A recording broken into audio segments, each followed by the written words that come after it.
But understanding that you sell two indentures, two series, that cost more money, and so there is, and I don't know whether they can get more detail on it, but it's more expensive. But see, that's why these aren't easy decisions. No. I'm putting a proposal to you that deals with it in its entirety. That's what and I'm here to fight for it and to plead with you in it. But then you have to make decisions. Well, you're the policymakers, and ultimately, once that policy decision is made, let's work together. Governor, I think there's no question people would like their refunds, but they also tell us they want us to be prudent about it. Doing the prudent thing, the reasonable thing, and be Judy, careful about it. You're a compassionate woman too. Again, and I go back to that. If we don't, you're talking about fiscally prudent, but then there is a human element there as well. Absolutely. And it has weighed on me. I've gotten more gray hair in these past 7 months. Because I fought for this job, but now that I'm there, I've gotten a lot more gray hair in 7 months than I've had. Well, I never had this much gray hair. But it is a difficult decision, because on a prior year obligation, and you have some, and really the only ones that come to Adelup are those ones that are desperate. And not everybody is as desperate, but these folks, they all are a human tragedy. And if we don't deal with the prior obligation, or the longer we push it back, this administration is left with deciding who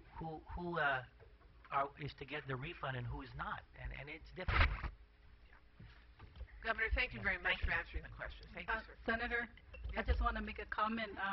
Thank you for providing your plan for reorganization, because we're looking at your proposal, and I will sit down and talk to you and discuss it further. And I always meet you at the gym. That's right. And you're talking about the psychological effect of these people potentially losing their jobs. I know the governor doesn't want to make this decision. It's very unpopular, but we cannot afford this size of government, and you can see with the cash that's coming in, there's just not enough, and we're barely meeting payroll.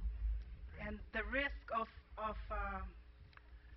not doing this bond is, there is that psychological effect also of people not receiving their tax refunds. Just imagine how many people come to your offices. I know all of you have been checked by taxpayers.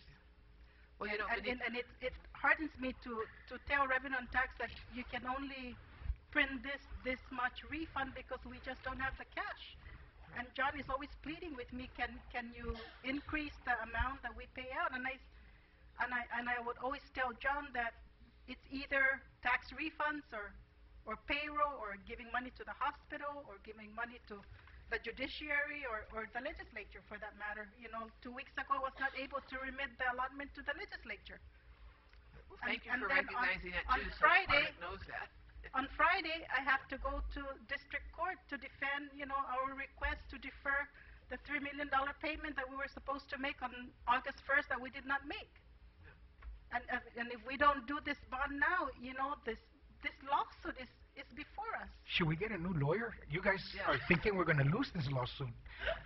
Should we change how our lawyer, can Governor? You not lose this lawsuit when it's an obligation? You have to pay by making the tax payments. By making some payments. But with this plan of just paying forward, we're forgetting that we have this prior year obligation. We understand, but I think, again... It's not going to be enough. It's not going to address but again, I understand that, but I think maybe we should just change our lawyer, because you guys seem to have no confidence in our lawyer at all. But it's a difficult, because it is, we can't obfuscate the matter that this is a prior, it's an obligation, it's money that's not ours, it's owed to the people.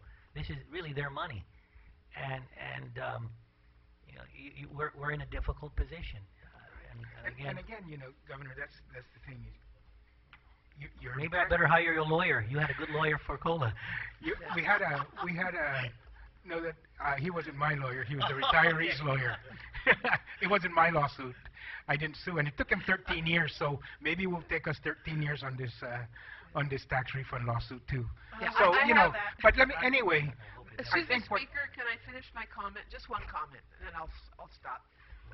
Thank you for recognizing the the effort. When I shared the reorganization plan that was done for this government, for the executive branch, a number of years ago, by a law, the legislature passed a law requiring the then governor, Governor Bradallo, to develop an executive branch reorganization plan and submit it to the legislature within 8 months. At the time, I was Director of Public Safety. Governor Bradallo called me to his office and said, I want you to do this. And I said, Governor, I'm very busy now as Director of Public Safety. He says, I don't care, you have to do this. So we put together, through the governor's appointment, a group of members of a reorganization commission. We came up with a plan. I thought it was a pretty good plan, but it had a premise on it. And this is a premise I want to emphasize, that in designing this reorganization plan, the focus would not be on removing personnel, but in streamlining and putting in place efficiencies and modernization and technology and all those things, and reducing the size of the workforce through attrition and other mechanisms that would not create hardships. Because at that time, the island was going through economic hardships, and Governor Bradallo did not want to make it any worse. I believe, Governor, in all sincerity, there's a way to right-size this government, there's a way to modernize this government, there's a way to put efficiencies in this government without removing employees in the merit system classified service. And I'll share that with you when you folks are ready to discuss it in detail. And I look forward to work with you. And one of the things about becoming a governor is I visited the National Governors Association already twice.